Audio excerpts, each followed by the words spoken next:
Today we hit arms and it was awesome, and I ate the day before, so I was feeling really great and pumped, and yeah, it was just a good workout. Really simple. I wanted to go over this one with you guys. So first exercise for biceps was alternating dumbbell curls, but I did the Phil Heath, who got it from Jay Cutler thing, where you do 5 on one arm, 5 on the other, and then 4, and then 4, 3, 3, 2, 2, 1, 1, all the way down. And then once you get to the 1 rep, back and forth, I was doing some hammer curls. So I basically just went from supinated to pronated and burned out with those. I get a little momentum. I kind of jump the weight up a little bit.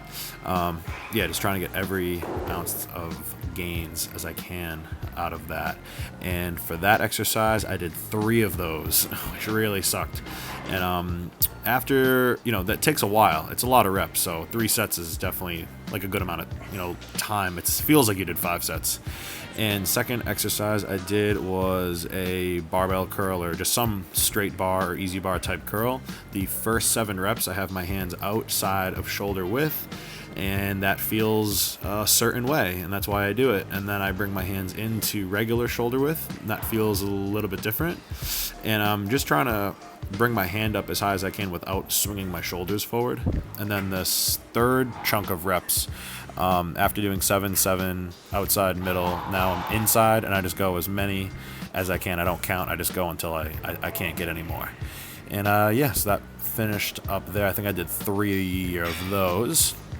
And obviously Megan's training with me. She doesn't just do legs, she does all my workouts as well. The next exercise, number 3, is good old preacher curls. And this machine was just kind of weird, so I wasn't like crazy about it. But yeah, it felt all right. Just it's one of those things where you just feel like even if I adjust the seat or sit a certain way, this thing just kind of sucks. But it's the only one they had at this gym, and I decided to just stay on it. So I'm keeping my reps as clean and textbook as I can. And if I really get to that point where they burn so bad that I can't even bend my elbow, I just lower the weight for a second and just keep adding reps and try to push myself to failure, past failure, partials, all that good stuff. My arms, I really need to beat them up to get them to grow. I even have done like once a week, 1 set, like ultra low volume. And yeah, I don't know. I just think the higher volume for me, like it almost like keeps them full for like the next workout. But if I just came in here and did 1 really heavy set of bicep curls on 1 exercise, it's just, I'm like kind of in the middle. I need like some higher frequency, but I also need the higher volume, and I need to go heavy, and I need to go light. Like I just need all of it. And that's really been, sort of the main thing for me as far as seeing some progress in my arms. And it's cool getting leaner. You start to see like literally where your bicep inserts.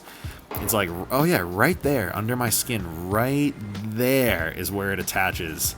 And yeah, it's just cool. Like as you get leaner, you start to see like the anatomy of the human body in real life in a way. Not that I'm so lean or nothing, but I don't know, it's cool seeing little cuts.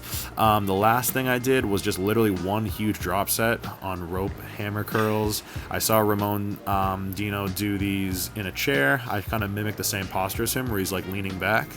And yeah, there's like a little bit of shoulder in there, there's a little brachialis, there's a little extra couple muscles, but it's a great finisher, I think. And that was it for biceps. Going on to triceps, I always like to kind of do what everyone else does and do some sort of press down. I've never had an elbow, like, I don't know about you guys, but I've never had an elbow thing where it's kind of aggravated, like in the bicep side of my elbow. It's always on the outside tricep side of my elbow. So I just want to just play it safe, even though I don't like love this exercise and I think it's this huge mass gaining crazy arm builder movement. I just do it just to make sure that the rest of my workouts, and in 5 or 10 years from now, I don't have any elbow whatever is just kind of bothering me. So I did 6 sets, I think. 3 were just regular arcing, like the weight takes an arc, and then 3 sets I do like this, where the cable is actually next to my face and I just press it straight down. A lot of bodybuilders and a lot of people with really sweet arms have, that sort of technique. After that, so I just went from a press down where my triceps are in a relatively shortened position, and now I went the complete opposite direction and I'm pressing overhead.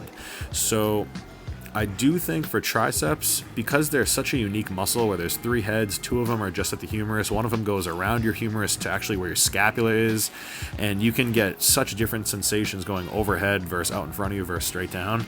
I literally just pick like 3 things, 1 up above my head, 1 straight out in front of me, and 1 straight down. I mean, it's not like so fancy or like scientific. It's just, what does this muscle do? Okay, it extends my elbow. Okay, where can I do that? I can do that above me, I can do it in front of me, and I can do it, you know, straight down. And there's a degree of involving your shoulder girdle where it's an extension. So picture your quads. When you do a squat pattern movement, like a pendulum squat, hack squat, regular squat, Smith squat, front squat, whatever, leg press, that's like your glutes and your hamstrings, which are at your hip joint, really play a role in those whatever, like movements.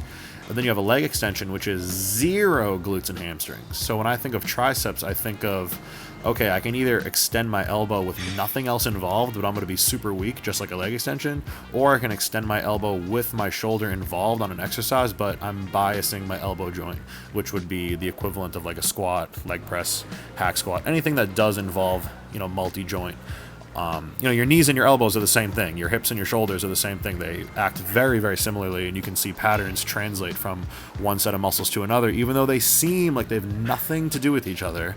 If you can figure something out that makes your quads, you know, tick, or makes your, like, oh, I did this thing for my biceps and I saw it really, really work well. Well, like, guess what? Try that with your hamstrings.